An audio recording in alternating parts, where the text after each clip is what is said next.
մենք հիասքանչ շատ լավ սկիզբ դրեցինք, մեր Տիգրան եղբայրը քարոզեց այն մեկ փրկվածի համար, այն մեկի համար ու Հովիվ Աստղիկն էլ շարունակեց այն մեկով էլի, գիտեք, ես այսօր կխոսամ, ես հիմա այն ինչ որ սրտիս կա, ուզում եմ դրանից կիսվել, այն մեկը, ով որ հենց հիմա այստեղ նստած է, այն մեկը հենց դու ես սիրելիս նաև, այն մեկը, որ սպասում է քեզ, ամեն, այն մեկը, որ այսօր այստեղ նստած ու պետք է գնա այդ մյուսի հետևից, գիտեք, երբ որ այս խորագիրը մենք ունենք, մի թե դուք չեք ասում, թե 4 ամիս կա և հունձկը կգա, ահա ես ասում եմ ձեզ, բարձրացրեք ձեր աչքերը և տեսեք, արտերը, որ սպիտակել են և արդեն հնձ են հասել, գիտեք, շատ ես սիրում եմ Հիսուսի այն խոսքերը ու հիմնականում Հիսուսի բոլոր խոսքերը կարծրատիպեր կոդրող խոսքեր են, այստեղ Հիսուսը կոդրում է կարծրատիպներ, որ մենք չպետք է ժամանակներին նայենք ու մենք որոշենք երբ է ժամանակը, Հիսուսը այստեղ կոդրում է մեր կարծրատիպերը այն, որ գիտես ինչ կա, կարող ես դու ման գալու գտնել, ասում եմ բարձրացա երեսդ, ինձ նայր, ես քեզ ցույց կտամ։ Դու կարող ես շատ ջանք չթափել, շատ չտանջվել, ասում եմ ոչ քո ուժով, ոչ քո զորությունով, այլ իմ հոգովս կլինի։ Ամեն։ Բայց ես այսօր ուզում եմ խոսել այդ արդերի մեջ աշխատողի համար։ Ամեն։ Այդ հունձկի համար աշխատողի մասին։ Եվ գիտեք, իրականում վերնագրել եմ այսպես. մեր ժամանակների հերոսը։ Հետաքրքիր էր արդեն վերնագիրը։ Գիտեք, մենք մեր պետությունը ունի այսպիսի մի ծրագիր, մեր ժամանակների հերոսը։ Գիտեք, ու այնտեղ շատ հետաքրքիր, երբ որ նայում եմ մեկ-մեկը ու տեսնում եմ, որ մարդիկ կան, որ ոչ ունեցել են ինչ-որ ֆինանսներ, ոչ ունեցել են ինչ-որ իրենց համար ներդրում անող մարդիկ, բարերարներ, ծնողներ կամ բան, այլ իրենք իրանց մեջ մի օր նայել են իրանց խնդրին, մի օր նայել են կարիքին իրանց ու որոշում են կայացրել, այո, ես կարող եմ էս անել։ Ու քայլեր են սկսել, ու չեն վախեցել։ Ու չեն վախեցել ու ստացվել է նրանց մոտ, հասկանալով ամեն մեկի իր միջի պոտենցիալը, որ ի վերուս դրված է ամեն մարդու մեջ։ Այո, դարձել են հաջողակ մարդիկ, արդյունք ենք ստեղծել ամեն մեկը այս երկրի համար, իրանց ընտանիքի համար։ Ամեն շատ անգամ մենք էլ ենք օգտվում այդ արդյունքից, բայց չգիտենք այդ մարդը ինչպես է ճեղքել ու ինչ է արել, որ այո, ստեղծել այդ ամենը։ Եվ շատ կարևոր է իրականում, որ մենք էլ հասկանանք մեր կոչումը։ Երիտասարդները իրականում պետք է ամեն մեկը գիտենա իր կոչումը, իր կանչը ինչի մեջ է։ Ու մենք պետք է գիտենանք նաև, որ այն մարդը, ով որ չի վախենում, այլ վստահում է Տիրոջը, մանավանդ մենք, որ Քրիստոսի մեջ ենք, եկեղեցու մեջ ենք, ավելի լավ ենք հասկանում այն զորությունը,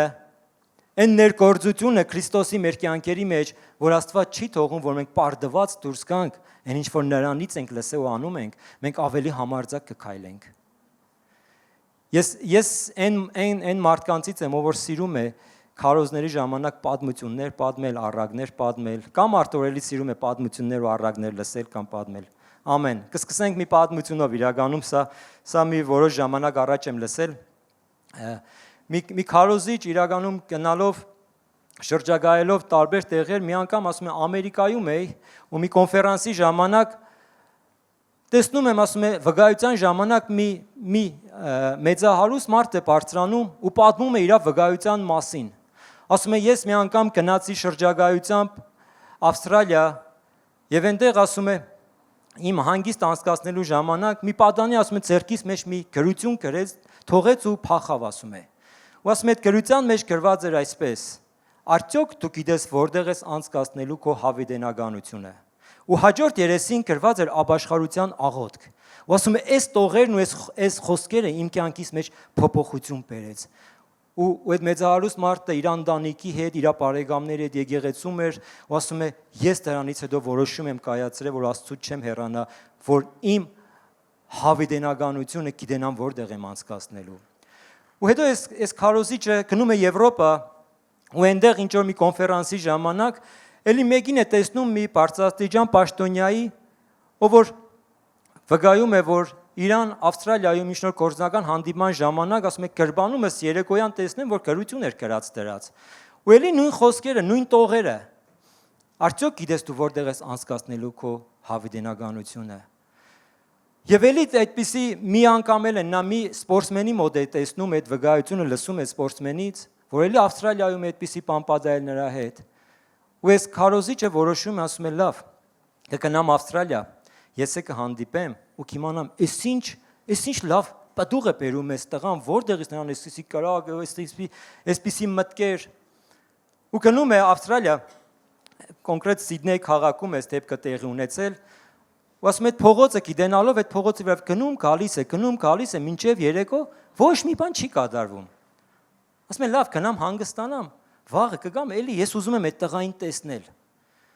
Ու ասում է՝ զգացի, որ այդ պահին գրբանս ինչ որ ձեռք է մտնում։ Ասում բռնեցի ձեռքից, ու մի հատ ասում է՝ պատանի էր, ով որ վախեցած էր, եւ ասում էր՝ կխնդրեմ ինձ չծեծես, ինձ վնաս չտաս։ Ու ասում է՝ հենց այդ պահին ես տեսա, որ ինքը տաուն համախտանիշով հիվանդություն ուներ, ասում է՝ մի անգամից երևաց, ասի ես քեզ չեմ ուզում ծեծել կամ վնասել, ինչ որ բան անել։ Ասում է՝ ես քեզանից մի բան եմ ուզում իմանալ։ Դու որ այս կանը անում ես,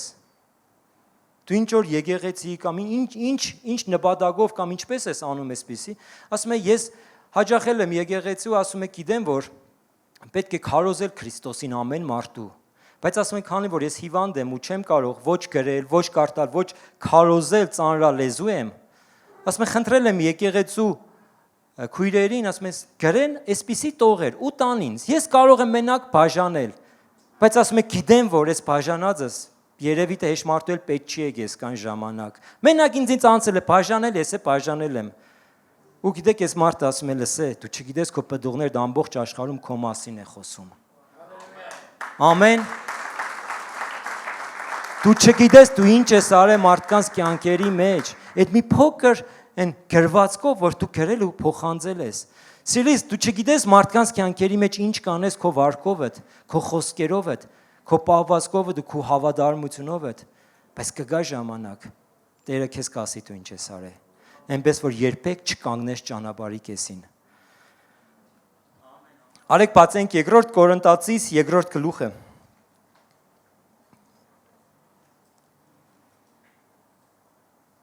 Եվ 14-րդ համարը,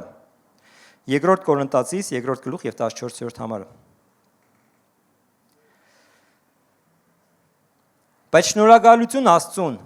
որ ամեն ժամանակ մեզ հաղթող է անում Քրիստոսում է։ Եվ իր գիտության հոդը մեզանում հայտնվում է ամենայն տեղ։ Այո, իրականում գիտենք, որ մենք Քրիստոսումն ենք եւ մենք Քրիստոսումը հաղթող ենք։ Գիտեք որտեղից գիտենք, Աստվածաշունչն է մեզ ասում։ Աստված է մեզ խոստանում։ Այո, մենք հաղթողներ ենք, որովհետև Քրիստոսը հաղթեց, որովհետև Քրիստոսի հաղթանակը փոխանցվեց մեզ, ու մենք այդ հաղթանակները կրողներն ենք, սիրելիներս։ Եվ Քրիստոսի հոդը, Քրիստոսի հաղթանակի հոդը մեր կյանքերի մեջ է։ Այնպես որ մենք պարտվողներ չենք, այստեղ գտնվողներս, մենք հաղթողներ ենք։ Ու շատ կարևոր է իրականում մենք հասկանանք, որ մենք երբ ենք հաղթող, երբ որ կենտրոնանում ենք Քրիստոսի վրա։ Ասում եմ Քրիստոսի հոդն է մեր կյանքերի մեջ գալիս, որ մի տեղ գնաս, մարդիկ քեզանից, ինձանից Քրիստոսի համն ու հոդը առնեն։ Ոչ թե մենք ինչ որ տեղ մտնելով դուրս գալով մենք մեզ ցույց տանք, մենք մեզ ներկայացնենք ով ենք մենք, այլ մեր դուրս գալուց հետո մարդիկ Քրիստոսի համ ու հոդով լցված եղնին։ Ում ցույց տվեցինք մենք Քրիստոսին իրականում։ Ամեն։ Բայց լինում է դեպքեր, որ պարտվում ենք նաև մենք սերներս։ Դեպքեր լինում է, որ պարտվում ենք։ Բոլորիս կյանքում եղել է, չէ՞ որ պարտվել ենք իրականում։ Գիտեք ինչից է շատ, ես իմ կյանքից մեջ հասկացել եմ ինչից է, երբ որ իմ հայացքը շեղվում է Քրիստոսից։ Երբ որ մենք հիմա կարող ենք նստած լինել եկեղեցում քարոզ լսել, բայց մեր հայացքը մեր մտքերի մեջ ուրիշ տեղ է։ Երբ որ մենք Աստվածաշունչ ենք բացում ու կարդում ենք, բայց մեր հայացքը, մեր մտքերը ուրիշ տեղ է սևեռված, մենք պարտված ենք սիրելիս։ Երբ որ մենք աղոթքի ենք կանգնում ու մեր աղոթքի ժամին մենք մտքերով ուրիշ տեղ ենք սավառնում, մենք պարտվել ենք ուրեմն, մենք Քրիստոսի հետ չենք հանդիպել։ Շատ անգամ ես այդ օրինակը բերում եմ, ով որ մեղվապուծությամբ է զբաղվում, փետակը գիտե ինչպես են մեղուները մտնում դուրս գալիս, մտնում տզ, չէ, ով գիտե։ Այդպես մեր մտքերն աղոթքի ժամանակ եթե մենք չկառավարենք, միտքը մտավ, միտքը ելավ, միտքը մտավ, մինչև որ մենք ժամանակին կնայենք, կվերջացնենք իբր թե, բայց ոչ մի պտուղ։ Սիրելի երիտասարդ, եթե մենք մեր հայացքը շեղեցին Քրիստոսից, արդեն մենք խափնված ենք, արդեն մենք պարտված ենք։ Ձեզանից երևի թե բոլոր դել վստահ եմ գիտեք Հովհաննես Թումանյանեն բալադը կամ հեքիաթը հա չարի վերջը։ Չարի վերջը ինքը շատ իմաստուն հեքիաթ է։ Երբ որ աղվեսը գալիս ասում է կկու ցակերիդ քիզ թե չէ կգնամ կացինը կբերեմ ծառը կկտրեմ այս փճակն իմն է ես իմն է սիրելիս ինքը ոչ կացին ունի ոչ ծառն է իրանը ոչ իշխանություն ունի ինչ որ բան կտրելու կամ տանելու մեր կյանքերի մեջ ամեն ինքը սուդասան է երբ որ կգաք ասի հանգարցը սենց արեցիր ես քեզ այսպես կանեմ ասա դու կացին չունես սուդասան դու չունես կացին ամեն ու հենց այդ պայից չարի վերջը կգա կյանքի մեջ չարի վերջը կգա երբ որ մարդը կկարողանա քրիստոնյան բացահայտել այն սուդը որ սատանեն երկար ժամանակ փաթաթել է երկար ժամանակ մատուցել է որ չի ստացվելու քո մոտ իմ մոտ կստացվի որովհետև Քրիստոսը խոստացել է իրականում որի մոտ կստացվի ամեն մենք շատ լավ շատ քաջ ծանոթ մեզ հերոս կա Աստվածաշնչի մեջ Պետրոսը շատերիս համար ասում է մի հերոս ում մենք ցկտում ենք նմանվել իր համարձակությամբ իր խիզախությամբ իր աշխուժ լինելով ամենտեղ առաջիններին իր կարծիքը հայտնում անգամ սխալ տեղներ իր կարծիքը հայտնում Հիսուսն ասում չէ դու չես կնա ես չեմ թողա գիտեք այո շատ լավ է երբ որ մենք համարձակ կլինենք Աստված կկառավարի մեզ ժամանակի ընթացքում ինչպես Պետրոսին ճիշտ ժամանակին ճիշտ տեղում կառավարեց ամեն բան ճիշտ բայց գիտեք Պետրոսը շատ համարձակ էր նաև այն ժամանակ երբ որ բոլորը իրանց կոմֆորտի մեջ էին նստած երբ որ ասում է ծովը ալեկոծվում էր նավը գնում էր եւ այնտեղներ որտեղից որ չկար ապը չէր երևում ասում է Պետրոսը այդ կոմֆորտի միջից հայացք գցեց փրկությանը հայացք գցեց ու Հիսուսին տեսավ ծովի վրա կանգնած ու ինչ ասեց Տեր եթե դու ես ասա քո մոտ կամ գիտեք շատ կարևոր է երբ որ մեկ ֆիքսված հայացք չէր որ մի անգամ տեսավ Հիսուսին ու մինչև Հիսուսին հասնել այդպես էլ գնաց հասավ տեղ չէ սիրելիս մեկ ֆիքսված հայացքը շատ քիչ էր նրան պետք էր մինչև Քրիստոսին հասնելը նայեր նրան մենք ինչ ենք մտածում որ եթե մի անգամ ճանաչել ենք ճաշակել ենք Քրիստոսին նրա սերը նրա քաղցրությունը հայտնությունը մինչև մեր կյանքերի մեջ ինչպես ապրենք կհասնենք շատ կսխալվենք սիրելիս ամեն անգամ բարձրացնենք մեր աչքերը ու տեսնենք Քրիստոսին մեր առաջը տեսնենք կանճողին մեր առաջ ամեն ու նրա կարծիքը շատ կարևոր կլինի մեզ համար եկեք միտեղ բացենք Սաղմոս 16-ը մինչև կբացենք Սաղմոս 16-ը ես մի բան ասեմ մեր երիտասարդների մեջ շատ եմ ներմուծում, այսպես ասեմ, ներմուծում կամ խոսում նրանց կյանքերի մեջ, թե դու տեսնում ես իրականում Քրիստոսի դերն ու նշանակությունը քո կյանքի բոլոր ժամանակների մեջ։ Տեսնում ես քո ուսման մեջ, տեսնում ես քո ամուսնության մեջ, տեսնում ես քո կարիերայի մեջ, տեսնում ես քո երբ որ դու արդեն ալևորվում ես, արդեն տարիք ես առնելու, արդեն թորներս, մինչև ամեն տեղ մենք պետք է Քրիստոսի դերն ու նշանակությունը մեր աչքի առաջ պահենք։ Որ երբեք չմտածենք, հա մենք մեզանով, մեր ուժով ու կարողությամբ կարող ենք հասնել։ Կարող ենք նաև մենք լավ աշխատանք ունենալ, կարող ենք նաև լավ ընտանիք ունենալ, առանց Աստծո հնարավոր չէ սիրելիս։ Աստված է այդ ինստիտուտի, այդ ամեն մի բարիքի արարիչն ու ստեղծողը մեր կյանքերի մեջ։ Եթե ուզում ենք հաջողակ եղնենք, մենք պետք է հավատարիմ մնանք Քրիստոսին։ Սաղմոս 16-ը սերներս բացենք։ Եվ 8-րդ խոսքից կկարտանք։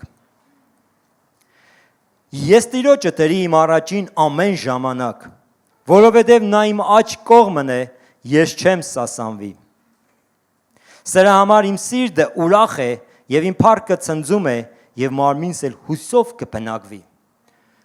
Երբ իմ մարմինս հույսով կբնակվի, երբ ես ուրախության մեջ կապրեմ եւ իմ մոտս ամեն ինչ լավ կլինի, երբ ես Տիրոջը ամեն ժամանակ դնեմ իմ առաջիս, երբ իմ հայացքս իմ Տիրոջս վրա է, ոչ թե իմ հայացքս տարբեր տեղեր է սարերին, այն սարերին, բայց երբ որ կարիքը կա հասնի, նոր իմ հայացքս թեքեմ մեր Տիրոջ վրա, ասեմ, Տեր եկել եմ, օգնիր ինձ։ Այլ երբ որ մենք մեր հայացքը Տիրոջ վրա կպահենք, Տերն է պատշաճ ժամանակին, ճիշտ ժամանակին մեր կյանքերի մեջ իր օգնությունը կտա։ Եվ իր կարծիքը մեզ համար շատ կարևոր կլինի։ Ոչ թե աշխարհը ինչպես է մտածում մեր մասին։ Մի այսպիսի պատմություն կա, Ջուտագահարի պատմությունը կարող եք գիտեք այստեղ նստածներդ, երբ որ Ջուտագահարը իր լավ ելույթը ավարտում է, բոլորը ոտնկայից ամբողջ դալիճը ծափահարում է, ու ասում են, ես ինչ լավ դու նվագեցիր, մենակ ինքն է գլուխը կախ կանգնած։ Կազմակերպիչներն ասում են, ես ինչ ես այսպես տխուր, ինչի ես տխրել, նա այդ դալիճը ուրախացել է, քո ելույթից շատ հիասքանչ անթերի ելույթ էր, ու ինքը ասում է, տեսնում եք, ես ներքևում նստած են մարդուն, ով որ գլուխը կախ է։ Ասում են, ինչ տեսնում ենք, բոլորը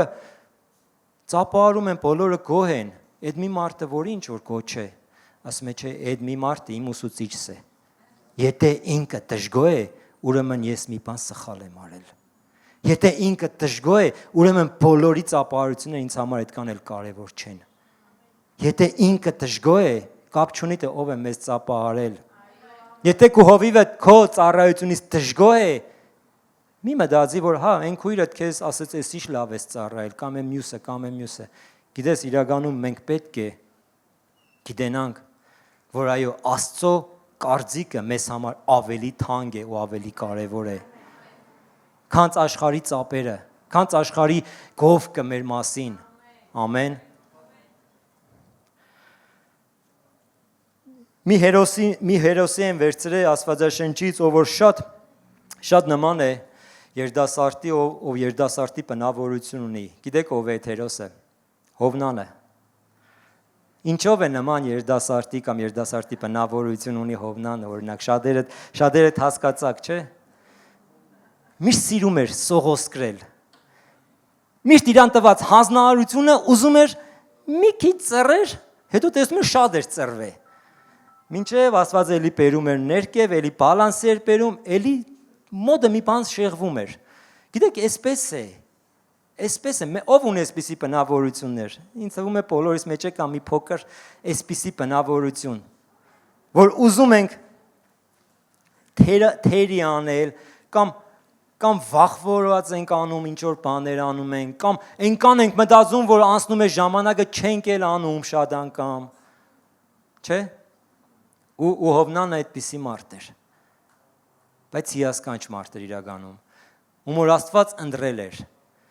Ու Հովնանը ինչքան էլ որ դժվարության մեջ էր, նեղության մեջ էր, Հովնանը ինչքան որ փախուստի մեջ էր, անգամ կեդի փորի մեջ, ծգան փորի մեջ էր նա ու այդ ամենախոր տեղը, ամենածախողված տեղը հայտնվելով, արեք բացենք թե ինչ էր ասում Հովնանը,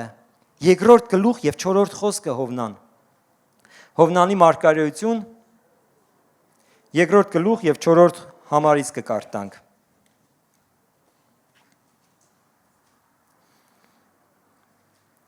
Եվ ես ասեցի, ես վռնդված եմ քո աչքերի առաջից, սակայն էլի պիտի նայեմ քո սուրբ տաճարին, ինչ շրջապատեցին ջրերը մինչև հոգիս, անդունդը ինձ պաշարել էր, կնիվն գլխիս փաթաթվեցավ, ես սարերի հիմոնց մոտ իջա, երգիրն էլ նիգերով հետևից էր հավիտյան, բայց դու իմ կյանքը հանեցիր կորուստից, ով իմ Տեր իմ Աստված, հոգիս ինձ վրա նվաղելիս, հիշեցի Տիրոջը եւ իմ աղոթքը քեզ մոտ հասավ քո սուրբ տաճարը։ Նայեք ինչքան հետաքրքիր է, ինչ վիճակի մեջ էլ որ Հովնանը գտնվում էր, նա իր մեջ 4-րդ խոսքի մեջ ասում է. «Սակայն էլի պիտի նայեմ քո սուրբ տաճարին, սակայն էլի պիտի նայեմ քո երեսին, սակայն էլի պիտի նայեմ, որովհետև իմ փրկությունս քո երեսիդ նայելու մեջ է միայն»։ Ամեն։ Ինչքան է քո կյանքիդ մեջ, իմ կյանքից մեջ ցախողություն լինի ու գա, երբեք չնեղենաս Աստծուց, երբեք չխռովես Աստծուց։ Աստված այդտեղ մեղավոր չէ, սիրելիս։ Կարող է մենք մեր կյանքերի մեջ բաց թողումներ ունենք իրականում։ Կարող է մենք մեր կյանքերի նորոգության մեջ միտեղ սխալվել ենք, միտեղ թուլացել ենք։ Դրանից է պատճառը, բայց ոչ Աստծուց նեղենալ։ Ով է լսե Բուրջ Խալիֆի մասին։ Ինքը մի ամենաբարձր շենքերից մեկն է 828 մետր բարձրության։ Գիտեք, Բուրջ Խալիֆը այդքան հարգերի մեջ, չգիտեմ քանի 100 հարկ է, 3 ամիս իրան մաքրում են։ Իրա մաքրման process-ը, որ սրբում են, մաքրում են, տևում է 3 ամիս։ Իսկ գիտեք տարվա մեջ քանի անգամ են անում այդպես։ 4 անգամ։ 3 անգամ 4, 12 ամիս։ Մենք մեր անձերը տարին 12 ամիս մաքրում ենք, ուշադրություն դարձնում ենք։ Դրանից է Բուրջ Խալիֆ, որ մարդիկ ցկտում են, որ գնան այնտեղ, տեսնեն։ Եթե կեղդոտ լքված ինչ որ մի հատ տեղ լիներ, թեկուզ եւ բարձրահարկն է, դժվար տեսքան ցանկություն ունեն այնտեղ գնալու տեսնելու։ Երբ որ մենք մեզ մաքուր պահենք սերներս, երբ որ մենք մեզ ընդիր պահենք Քրիստոսի նմանությունով, ամեն, կտեսնես փոփոխությունը շատ կլինի։ Նաև մեր շրջապատի մեջ։ Փառք Հիսուսին։ Արեք բացենք Ելից 3-րդ գլուխը։ Սերներս, այստեղ մարդ կա, որ առաջի անգամ էլ, որ Հիսուսին Տեր ու Փրկիչ դեռ չի ընդունել։ Եթե կա ձեր բարձրացնեք, չկա։ Հա, մի օքի։ Աստված օրհնի քեզ եղբայրս։ Ելից 3-րդ գլուխ եւ առաջի խոսքից կկարտանք։ Գիտեք, չէ, այս պատմությունը իրականում մի հերոսի մասին է, ով որ Իսրայելի ազատիչն էր նաեւ, ով որ Իսրայելին ազատեց այդ գերությունից։ Եվ Մովսեսը առաջի խոսքից, եւ Մովսեսը Մադիամի քուր Միրաներոջ Յոտորի հոդը արածեցնում էր եւ հոդը անապատի մեջ ետևը կքշելով Աստծո քորեփսարը եկավ։ Եվ Եհովան հրեշտակը կրակի պոցով երևեցավ նրան մորենու միջից, եւ նա տեսավ, որ ահա մորենին կրակով վառվում է, բայց մորենին չէր սպառվում։ Եվ Մովսես ասեց. «Մեկ դառնամ եւ տեսնեմ այս մեծ տեսարանը, թե ինչու համար մորենին այրվում է»։ Եվ Տերը տեսավ, որ նա դարձավ տեսնելու, եւ Աստված մորենու միջից կանչեց նրան եւ ասեց. «Մովսես, Մովսես»։ Եվ նա ասեց. «Ահա ես»։ Եվ ասեց. «Այստեղին մի մոտենար, կոշիկներդ հանիր ոտքերից հետ, որովհետև այնտեղը, որի վրա դու կանգնած ես, սուրբ երկիր է»։ Մենք գիտենք, որ այո, Մովսեսի կյանքը ինչպես դասավորվեց, Մովսեսը ինչ արեց, ինչերի միջով անցավ, բայց գիտեք, շատ զարմանալու է, որ այստեղ Մովսեսը միշտ էր տեսել վառվող ինչ որ մորենիներ, որովհետև անապատի մեջ դա այնպիսի մի զարմանալի բան չէր, վառվող մորենի տեսնելը, վառվող ինչ որ ծառեր տեսնելը, բայց ասում եմ Մովսեսը համ տեսավ, համ գնաց, հետո էլի որոշեց հետ դառնալ, ասեց տեսնեմ ինչի չի սպառվում։ Գիտեք, հետաքրքիրը Մովսեսին հետաքրքրությունը շարժեց չսպառվելը, որ վառվում էր, բայց չէր սպառվում։ Ու մենք որպես երիտասարդներ, մենք պետք է լինենք այդ կրակի կդորները իրականում։ Այդ կրակի կդորները, որոնք որ կվառվեն ու էլի չեն սպառվի։ Բայց երբ մենք վառվենք ու մարենք, վառվենք ու սպառվենք, վառվենք ու վերջանանք, ու մեր միջից միայն տրդունջ դուրս կա, սիրելիս, երբեք հետաքրքրություն մարդկանց մոտ չի լինի ինձ եւ քեզ հետ ընկերություն անելու, ինձ եւ քեզ հետ մտերմանալու, Քրիստոսին մեզանից լսելու, թե ով է Քրիստոսը մեր կյանքերի մեջ։ Սա մեր պատասխանատվությունն է, որ մնանք կրագոտ վառված քրիստոնյաներ, երդասարտներ իրականում, ովքեր որ իրականում կլցվեն Տիրոջով, կվառվեն Տիրոջով ու կտարածեն այդ կրագը ամեն տեղ։ Մեկը կարող է իր ուսումնական հաստատությունը այդ կրագը մտցնել։ Մեկը կարող է իր ընտանիքի մեջ այդ կրագը մտցնել։ Մեկը կարող է իր, չգիտեմ, աշխատանքի տեղը իր կրագը մտցնել։ Ու այդ կրագը կտեսնես ինչքան մեծ գործ կարող է անել։ Ամեն։ Ու այո, Մովսեսը, եթե նայենք Մովսեսին, մենք ասենք, թե Մովսեսն էր ինքը, բայց գիտեք, Մովսեսը ծանրախոս էր, ծանրալեզու էր, միտեղ գրած է թոթովախոս էր, նա կագազում էր, նա կարող է արադ ուներ կամ կոմպլեքս ուներ լեզվի, որ չէր կարող քարոզել, չէր կարող մարդկանց համոզել, վգայել, խոսալ։ Հիմա մեր միջից կարող է մարդիկ ասեն, թե ես է քարոզելուց լավ չեմ, սիրելիս Մովսեսը ավելի վատ դրության մեջ է, որ չէր ուզում Աստծուն էր անգամ հագարակվում, ասում էր չեմ ուզում գնամ։ Ու ինչ արեց Աստված։ Աստված իր միջոցով, իր սրտի միջի այդ փապակն ու կրակը տեսնելով փոփոխություն բերավ։ Կարևորը փապակը կա սրտիդ մեջ, կարևորը ցանկությունը կա սրտիդ մեջ, Աստված կօգտագործի։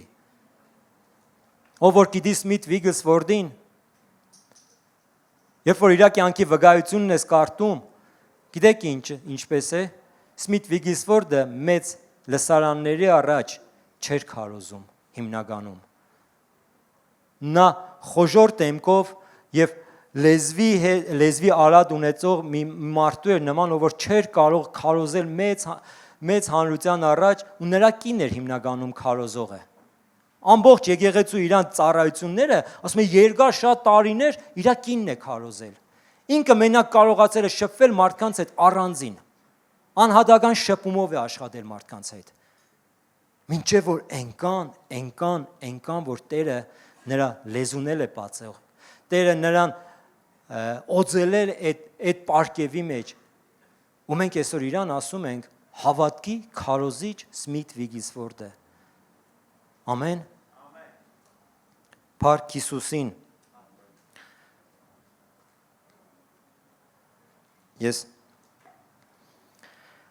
Ես մոտենում եմ ավարտին, սիրելիներս, իրականում մենք ինչպես որ գրած է Հովհաննես Ավետարանի մեջ 15:5 չեն կարդա ժամանակի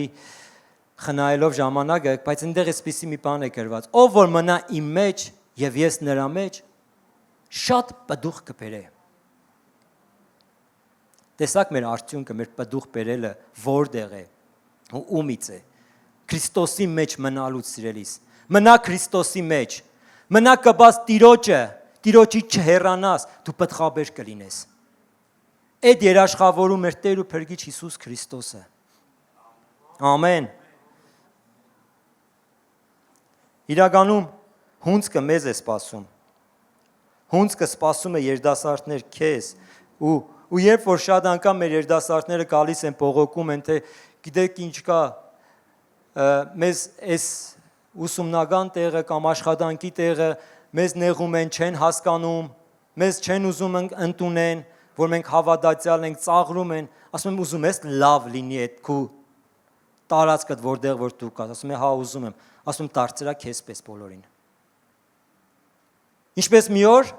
Պողոս Առաքյալը կանգնավ Ագրիպասի առաջ, ասում ես ոչ միայն դու, ասում եմ բոլորը ուզում եմ որ ինձպես հավատան Քրիստոսին։ Ուզում ես քու շրջապատիդ մեջ լավ լինի, քեզ հասկանան, դարձրա քեզպես բոլորին, բայց չեն տառնում։ Եթե չեն տառնում, գոնե մինիմումը քո արժեքները պետք է ընդունեն ու հարգեն, սիրելիս։ Սիրելի երիտասարդ, եթե անգամ չընդունեն էլ առաջին հայացքից կամ նախնականորեն, գոնե այն արժեքները, որը դու պահում ես, այն որ քեզ համար արժեք է, պետք է նրանք հարգեն ու ընդունեն։ Ամեն։ Այո, մենք Քրիստոսի համար, Քրիստոսին չկորցնելու համար պետք է պատրաստ լինենք անգամ մեր տեղը փոխենք։ Պետք է պատրաստ լինենք մեր մտքերը փոխենք։ Մենք պետք է պատրաստ լինենք մեր որոշումներն ու ցանկություններն ու երազանքները փոխենք, բայց այն առաջի սերը, բայց այն նվիրումը չպետք է երբեք փոխենք ինչ որ բանի հետ։ Երբեք չփոխես առաջի սերդ ու նվիրումդ ինչ բաներ որ քեզ աշխարհը առաջարկի, երբ որ առաջարկի, երբեք չփոխես։ Ամեն։ Ասա հալելույա։ Փառք Հիսուսին իրականում։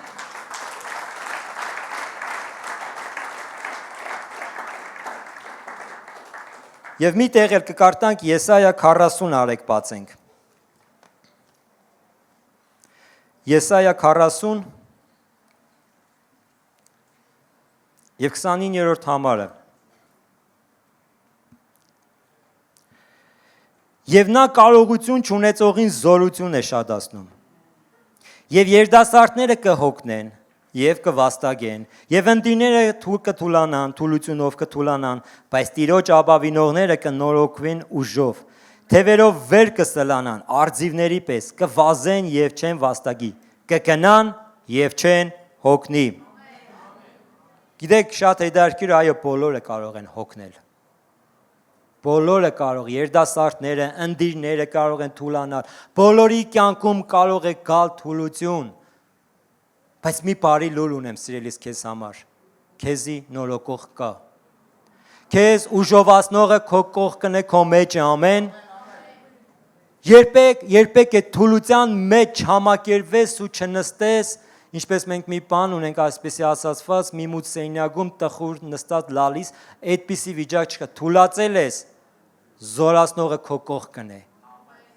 Արձվի պես քո ուժերը նորոգողը քո մեջ է, սիրելիս։ Բոլորիս կյանքում է լինում են, որ ժամանակ առ ժամանակ թուլացել ենք, բայց մենք պետք է նորից վազենք Տիրոջ առաջ, բացենք մեր աչքերը դեպի նրան եւ ասենք. Տեր, դու ես, չունեմ քեզանից ճոգ ուրիշը, չկա քեզանից ճոգ զորացրանցի, որովհետեւ ես պետք է գնամ։ Ամեն։ Ու այսպիսի մի պատմություն կա, մի վազորդ աշխարհի խաղերի ժամանակ այսպես է վազքի այդ մրցույթը այսպես է պետք է ստադիոնի մեջ վազեն մարզադաշտի մեջ հետո դուրս կան քաղաք որոշ ճանապարհ վազեն հետո էլի հետ կան ստադիոնի մեջ վազեն որ վերջում հաղթանակը կտրվի ու մի աֆրիկյան երկրի մի վազորդ է գալիս ով որ այդ երկրի միակ ներկայացուցիչն է ու երբ որ ստադիոնից դուրս են գալիս վազում են արև է լինում տակ այդ արևը հարվում է այս վազորդը ու ընկնում է ճանապարհին, քերձվում են ձեռքերը, ոտքերը, բարձրացնում են, ասում են կարող է հանեն քեզ ես վազքից։ Դու արդեն վնասվել ես, ասում է չէ, ես կվազեմ։ Ու ասում է որոշ ճանապարհ էլի վազում է, մինչև ստադիոն մտնելը, էլի ընկնում է, ոտքերն ու ձեռքերը ամբողջությամբ արյունոդած, ասում են լսի, բերխղճան քեզի հանենք, ոչինչ։ Բոլորը արդեն հաղթել են, բոլորը արդեն մտել են։ Նրանք արդեն այդ ֆինիշնի գիծը անցել են, դու ես մենակ մնացել, մեկը չես հաղթելու, ասում է չէ, ես կվազեմ։ Ու երբ որ մտնում է ստադիոն, բոլորը ոտնկայց սկսում են ծափ տալ իրան։ Ու երբ որ ինքը անցնում է այդ ֆինիշնի գիծը, իրան հարց են տալիս, ասում է ինչի էր պետք է սկան զողությունը, չէ որ դու արդեն պարտվել էիր, բոլորն անցել էին։ Դու ամենավերջինն էիր, ասում է չէ, ես իրավունք չունեի հանձնվելու որովհետև իմ երգիրս ինձ վստահել էր ու մենակ ինձ էր ուղարկել ասում է ես իրավունք չունեի պարտվելու ես մինչև վերջ պետք է գնայի ու ասում է եթե առաջի տեղը մտնողի համար այսքան ծափ չեն տվել քեզ համար տեսար ինչքան տալի ծափ տվավ գիտեք շատ նման է մեզի որ մենք իրավունք չունենք ճանապարհի կեսից կանգնելու մենք իրավունք չունենք մտածել պարտության մտքերի մեջ Եթե մենք չհանձնվենք սիրելիս, այս Աստծո խոսքն է, մենք երբեք չենք պարտվի։ Եթե մենք չհանձնվենք, Աստված մեզ կօգնի, կզորացնի, կտանի, տեղ կհասցնի։ Ու այո, մենք այսօր շատ հիասքանչ քարոզներ ունեցանք, շատ Աստծո հզոր ներկայությունն է այստեղ, կունենանք հարց ու պատասխան Մենք այստեղ նոր տեսանք պատմություններ իրականում, պատմություններ, Մովսեսի պատմությունը տեսանք, մենք տեսանք Պետրոսի հրաշք պատմությունը, այն Պադանու պատմությունը, Սիդնեի, տեսանք այս վազորդի պատմությունը, Գիտեք, այս պատմությունները, սիրելիներս, չեն ավարտվել դեռ։ Այս պայքարի պատմությունները չեն ավարտվել։ Պատմության հաջորդ հերոսը դու կլինես, սիրելիս։ Պատմության հաջորդ հերոսը դու կլինես, սիրելիս։ Իրականում դու կարող ես լինել այդ պատմության հերոսը։ Ամեն։